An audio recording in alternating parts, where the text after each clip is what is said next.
Happy Friday, everyone. You made it. It is 2 for 1 today. We're going to be reading 2 chapters. Since chapter 40 is pretty short, only about 2 pages long, so we're going to include chapters 40 and 41. So chapter 40 is called Tears of Different Kinds. Tears of Different Kinds. Keisha and Albert call me Madam President every chance they get. At the end of the day, we head out the front of the school, and I am just so happy, like I could fly happy.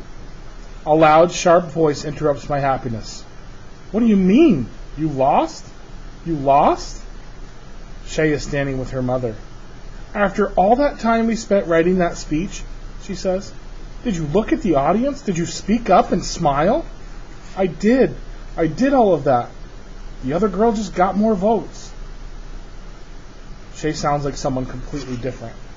The Shay I know, always so quick to pick a fight, now has a voice that sounds like a kindergartner. Sorry, Mama.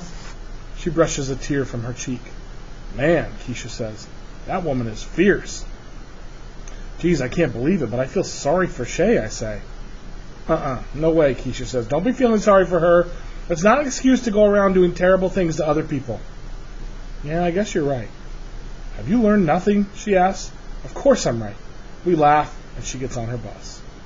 All of a sudden, I'm in a rush to get to A.C. Peterson's. Running through the glass doors of Peterson's, I forget that I was going to be cool about telling my mom that I'm class president. I forgot about telling her like it's any other thing. Instead, I jump up and down and say it loud enough that some of the regulars congratulate me before she does. Her face says she's trying to figure out if she heard me right. Yes, I say, nodding furiously. Mom, they voted me class president. The kids in my class. Not the teacher. The kids did. She holds her arms out, and I run into them. I'm so proud of you, she says in a shaky voice. I know why she's crying. I can't believe it either. Just a short little chapter to show you that I think Allie's mom means so much to her that we couldn't have a major event like that in our story without seeing her mom's reaction. You know she's proud of her. Chapter 41 is titled Not So Secret Letter. In that foggy time between sleeping and being awake, before I even open my eyes, I already remember that I am class president. I ask myself if it was a dream, knowing that it wasn't. Knowing by the way it feels like my insides are rising into the air even before I sit up. It's like when you wake up on Christmas morning and remember what day it is. I lie there, thinking that I'm happy Mr. Daniels counted the votes in front of everyone. I don't think I would have believed him if he'd just said I'd won later. When I get to school, everyone acts the same, but I feel different. I put my stuff away and head to my desk, where I find an envelope with my name on the front. Weird. I sit down and slide it off the desk. Glancing around, I pull a piece of paper from the envelope. I expect it will be a note from Mr. Daniels congratulating me, but it's not. It's a full page of cursive writing. I recognize some of the words, like love, but I don't know what most of it says. The name at the bottom is Max. I look over at him and he nods once. I look away feeling like my face must be glowing like Rudolph's nose. I fold up the letter and slide it into my pocket, wishing I could read it. I think that when I get home and can study it, I may be able to figure it out, but I can't stare at it now. I look over at Keisha, who is putting her things in the closet. Hey, she says, sitting down. Hey. My mouth opens to tell her about the note, but she's not the best person at being quiet about things, and I'm afraid everyone will find out about it. So I take a deep breath and decide it will have to wait. I don't have a choice. I'm both happy and mad at myself. Happy about the note, and mad I can't read it. Max is cute, and I like the red and white football jerseys that he wears all the time. And now that I think he likes me, I think I might like him too. So, how does it feel to be president? Keisha smiles. Oh yeah, man. This may be the best week of my entire life. Same old stuff, I say. Same old stuff. Already gone to your head? Don't worry. I'll still talk to you and everything. Like you could ever ignore me. We both laugh. Okay, my Fantasticos, Mr. Daniels begins. He reminds us to put our homework in the basket and gets the class helpers working on lunch counts and stuff. And I sit up straighter, feeling like I have a place in this class. After Mr. Daniels finishes with the boring morning stuff, he says, one more thing. Our new class president, Allie Nickerson, has her first student government meeting today. So if you have any suggestions for her, please let her know.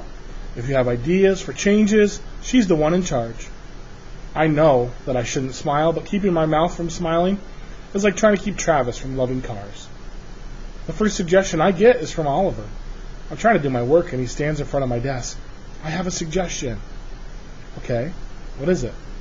I think we should be able to bring candy for snacks, like piles of it, like dump trucks backing up to the school with the warning beeper going, and then it would dump like a huge pile of candy in front of the school, and the kids could use shovels to collect it. Because that rule they made this year about healthy snacks is dumb.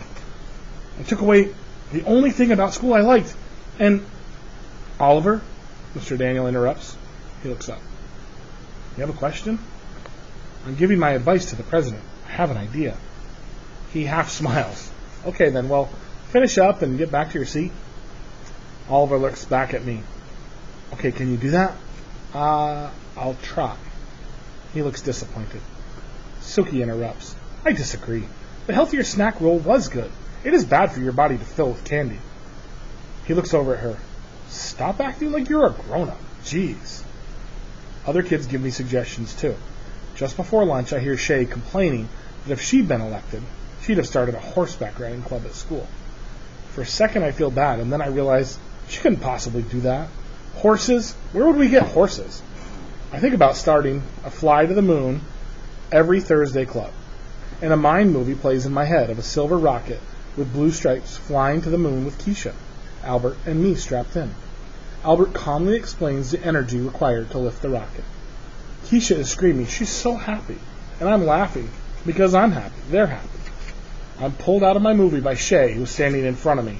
Everyone agrees. You should go crawl into a hole and never come out. Since I won the election, I guess not everyone feels that way. And I'm surprised that instead of saying something back to me, she just stomps off.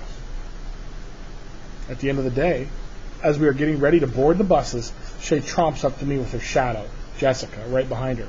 So, did you get the letter? Why is she asking me about that? A little voice in my head warns me. What letter? Shay glances behind her and turns back. You know, the letter. What are you talking about? I ask. She is impatient. The letter. She drops her voice to a whisper. From Max, saying you should meet him for lunch. You never showed. He is really disappointed. Oh, he is? She glances behind herself again. So do you like him? Why did he want to see me at lunch? Allie, you can't just ignore something like that. It's rude. I see Max coming, but don't say anything. She continues. He really likes you, so you should answer Max's letter. And say the thing in it that he says too. Okay. Will you tomorrow? What letter? He asks. Max. Oh, hi, Shay says, stumbling over her words. What letter? You said my name. I never thought I'd see Shay unable to talk. Actually, I say the love letter Shay says you wrote to me. I hand it to him. Thanks very much, but I'm busy. Wait, I didn't actually, he says to me, trying to be nice. Then he looks at the letter and at Shay and Jessica, and he doesn't look so nice. Jessica turns pale, but not as pale as Shay does. Whatever was going to happen at the lunch table is something I'm lucky to have missed. It's the first time I've ever been grateful not to be able to read. Sounds like the girls had a little scheme up their sleeve and it did not work out the way that they thought it was going to. That's what you get. Trying to be mean and nasty for no reason, right? All right, guys. Hope everybody has a great weekend. We will be back next week, and I think we're going to finish this book up next week. Hope you all have a great weekend and enjoy yourselves, and I will see you again soon.